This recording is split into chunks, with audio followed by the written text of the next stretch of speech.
มันสิมีอยู่ผู้หนึ่งป่านข้างหน้าขึ้นสิฮอดข้อละแต่ดับมือตาละเวทนี่บ่เฮ็ดอีหยังฝึกผลวิทยาหยุดให้กับการป่านคณะเนาะสำหรับคนไหนที่จะมาเป็นลูกเขยต้องป่านคณะเป็นถ้าป่านคณะไม่เป็นเขาจะไม่เอาเด็ดขาดเพราะว่าหนุ่มคนนี้เขาต้องการคณะเขาชื่อว่าพ่อหลายเป็นพ่อของน้องตายสาวลาวเองนะทุกคนสบายดีสวัสดีพ่อแม่พี่น้องยินดีต้อนรับเข้าสู่ช่องน้องตายสาวลาวด้วยจ้าตอนนี้เนาะบ่าวเอิ๊กกำลังไถนาเสร็จมันก็สิมีอยู่คนนึงถือจกลงมาแต่หัวหน้าพุ่นมาป้านกันหน้าว่าอยู่ว่าเศร้าเบิดมือเบิดเบ็ดนี่เนาะไผเว้าว่าให้ป้านก็แม่นห้าโอ้บ่จักไล่ขึ้นเท่าแล้วก็ยังมาอยู่ซื่อๆเนาะอันนี้นี่บ่แม่นสิให้พ่อป้าเด้พี่น้องแต่ว่ามันบ่ได้ใจเพิ่นเนาะเพิ่นก็ได้ว่าไผเว้ากันนาบูดมาอยู่ใส่เนาะเอาไปมาเครียดพี่น้องคันบ่ได้ป้านข้างหน้านี่แม่นเครียดเด้พ่อใหญ่นี่พ่อใหญ่หัวละนี่เนาะ นี่น้องพี่น้องกับรถไถคู่ใจของเขานะคะแต่ละมือแต่ละเวทนี่ป่านคณะเนาะเมียก็เป็นผู้ดำมีตอนนี้ก็เมียเพิ่งกระดังดำหน้าได้ซองให้นะพี่น้องเพราะว่าหนกตายก็ไปเวิร์กมาซอยบางหัน3 มือต้องให้1เนาะผัวกับเมียประเทศหน้าท้านี่ยังไงพ่อสบายดีอยู่บ่สบายดีหยุดก่อนหยุดป่านก่อนคณะหันเช้าเมื่อยก่อนโอ้เจ้าอะไรแล้วคำเลยเบิ้งนะเบากับพ่อแม่พี่น้องก่อนจากไหนเป็นจากไหนความหูซึกกินหอดลูกสาวอยู่บ่หลังจากไปประเทศไทยโอ้ก็คือเนาะเลยถอดหมวกออกในตีบางFC เพิ่นกินหอดเพิ่นอยากเห็นหนา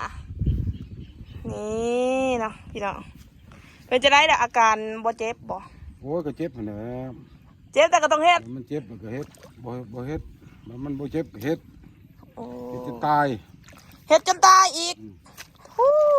ตายบ่สู้บ่เศร้าโทษพี่น้องมีพ่อผู้ใดเป็นคือพ่อต้องตายเนาะ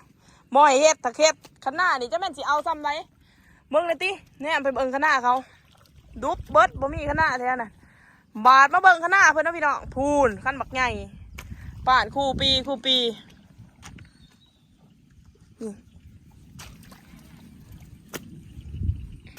คันบ่ป่านนี่เป็นหยังวะพ่อโอ้ยบ่ป้าน้ำก็บ่อยู่เด้อเฮ้ยปานขันนาให้มันน้ำอยู่ ตามไฟแห้งแล้งผ่านมาแห้งแล้งเลยเนี่ยจอมเขาตายแต่ยังมาแห้งแล้งอยู่โอ้ยมันแรงเลยแหละโอ้ย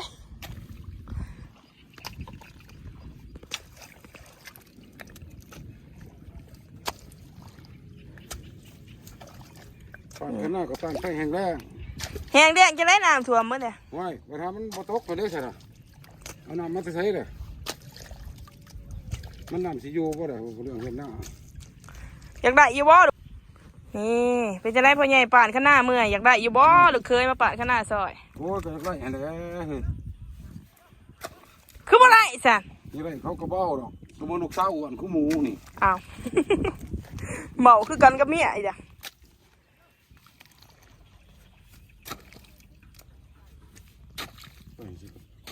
ขุดกันหน้ากระถากออ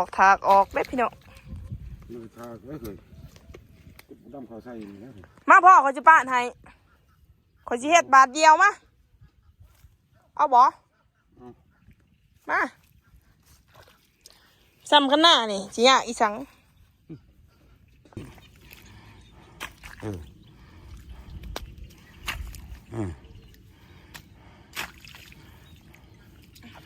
ขุดขึ้นถากขึ้นมันเสมอถากลงมันเป็นยังวะถากลงมันบ่ได้เนี่ยเห็นบ่ถากลงมันก็อันนั้นเลยมันก็บ่เป็นขนาดเลยก็ขึ้นเอาจกก็ขึ้นย้ำมาพี่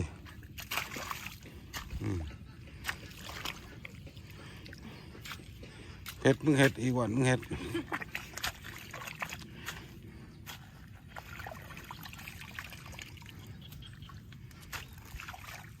มันเป็นไรสิถากร้ายได้บ่นั่น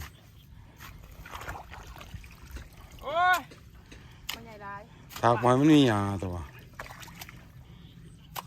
ลูกอะไรหญ้าหัน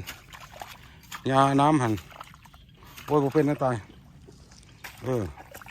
อาขึ้น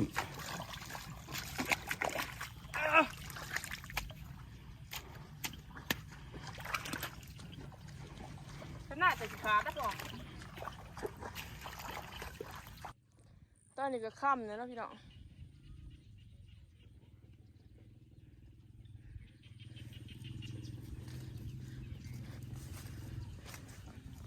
จมพุ่มไปเดี๋ยวพี่น้อง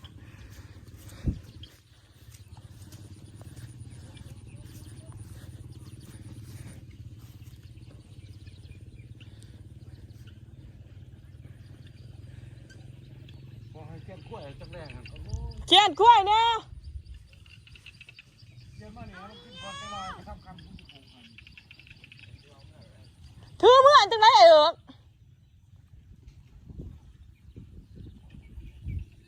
นี่เพื่อนนี่ห้ามมานี่ลองไปเลย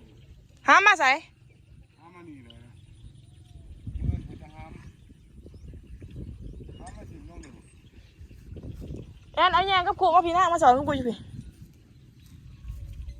น้องพี่น้องหน้าดำให้นี่เดี๋ยวอื่นออกแต่สิลงมาดำหน้าแต่เสาเนาะนี่บรรยากาศเสียงกบเสียงเขียดบ่อึด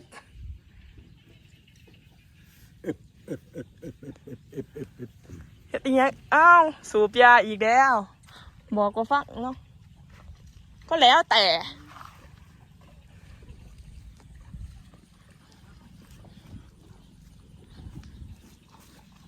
อันกระเบ้าเพิ่นกำลังจูงขวายไปนะพี่น้อง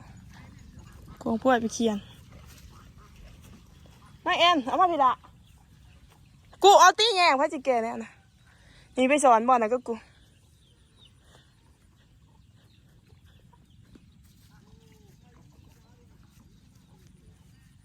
ตะกี้เนี่ยไปเห็นเทียงเดี๋ยวนี้บ่มีแล้ว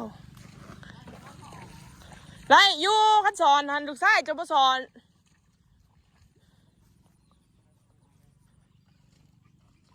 แม่วันไหนวันไปส่งสิมีหัวนี่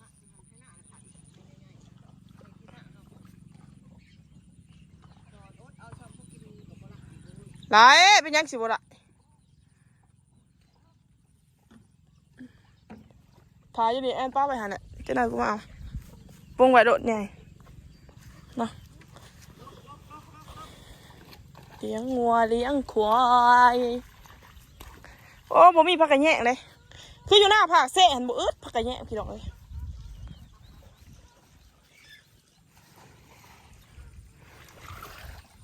โอ้ปีกจับขาล่ะหนุ่มโสดกำลังเคียนขั้วอยู่ว่าวเอิกลูกเล่าไตลูกชายด่าอีแม่บักเตมี่เนาะว่าวหูสายออกหูครัวนะพี่น้อง เสื้อขางโผล่พอวิธีเรื่องพี่น้องนะเสื้อขางโผล่ด้วยเสียวเนี่ยอะไรเสียวยังใส่เอานี่นะพี่น้องอันนี้ก็เป็นกล้วยถึงมั้ยเสื้อขางโผล่อีแดะมุ่นว่างอีพอ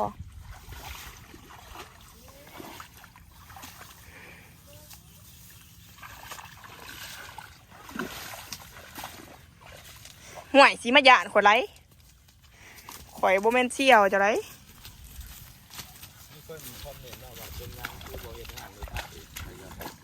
เดี๋ยวถ้าตอบคลิปหนาข้างๆที่ว่าไรบ้านนาพวกลอยกลับมาบ้านเดี๋ยวถ้าตอบคลิปหนาถ้าตอบคลิปหนาพี่น้องว่าเรื่องราวเป็นจังไรเนาะคือคนลาวแล้วคนเมืองเราคนลาวจะคนจีนคนเมืองว่ะเป็นยังคือบ่ทำงานในไทยทั้งตัวอะไรนี่นาพวกลอยยังกลับมาบ้านเป็นย้อนว่าพ่อบ่มีคนไทยหน้าซอยพ่อเฒ่าแล้วก็ได้มาเฮ็ดหน้าซอยพ่อแต่ยังสิไปอีกอยู่ประเทศไทยเพราะว่าคนไทยเพิ่นยินดีต้อนรับคนลาวไปทำงานเนาะพี่น้องและคนลาวนี่ก็เป็นดีใจนะแต่ก็จะเฮ็ดแบบตั้งใจไปแบบนี้คือจะไปตั้งรักอยู่ดนๆเนาะแต่มาสู่อ้อมกอดพ่อแม่ก่อนเพื่อลำให้ลำหน้าให้มันเดียวภาระทางบ้านเนาะเพราะว่าพ่อแม่ก็อยู่กัน2 คนก็ได้ว่าเฮ็ดหน้าแล้วจะไปสู่งานใหม่บ่อึดงานพี่น้องนี่ นี่แหละมาอยู่บ้านให้บ้านหน้านี่เบิ่งตีบ่มาจะได้นี่พ่อแม่สิรำแดดว่า2 คนพูนนะแต่ผู้แต่หัวหน้าพุ่นมานี่แมนเบิดนี่พูนนี่ซุ่มหน่ะก็เป็นไทหน้าเขาเนาะเขียวๆนี่แถวนี่เป็นหน้าน้องตายเบิดพูนพี่น้องพูจนหอดพูนสิบ้าว่าหมูอีหยังพูนหอดพูนนะถ้าเบิ่งตีสีดำต้องไปให้เบิ่งบ่อึดหน้านี่แต่ว่าคนดำนี่ตีจะบ่อึดแท้หับสมัครลูกเคยได้จ้าอีพ่อมาไทยหน้าซอยอีพ่อเนาะ พอกันในคลิปหน้าพี่น้องสำหรับคลิปนี้ก็สิเจ้าเพียงสมีเด้อฝากกดไลค์กดแชร์กดติดตามเพื่อเป็นกำลังใจให้น้องตายเด้อพี่น้องสำหรับคนไหนอยากชมคลิปแบบไหนสามารถคอมเมนต์มาได้เด้อแถวทงไห้ทงหน้าแถวบ้านเนาะแบบธรรมศาสตร์ได้นะพี่น้องพอกันในคลิปหน้าจ้าบ๊ายบาย